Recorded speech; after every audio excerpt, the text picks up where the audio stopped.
c'est pas dans 3 ans qu'il faut se poser la question. J'ai envie de dire, c'est dès le début et même, j'ai envie de le dire pour les parents, dès lors qu'on fait un choix d'études, il faut déjà réfléchir à sa carrière.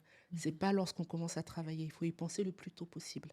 Et puis maintenant, jalonner chaque étape et faire ses choix de carrière en fonction de son projet personnel.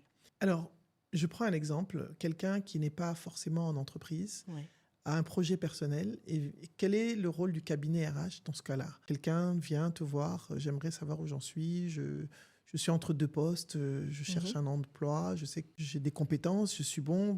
Quel est ton rôle? Qu'est-ce que tu peux apporter à cette personne à ce moment-là? Je rencontre de plus en plus de personnes, dans cette situation, souvent des personnes qui ont, environ 7-10 ans d'expérience, qui ont fait leurs preuves dans leur métier, mais qui savent qu'ils doivent passer à l'étape supérieure, mais ils savent pas comment. Donc, on va faire un état des lieux tout simplement.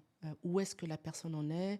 Bon, les compétences bien sûr, ce qu'elle sait faire, mais surtout ce qu'elle a envie de faire.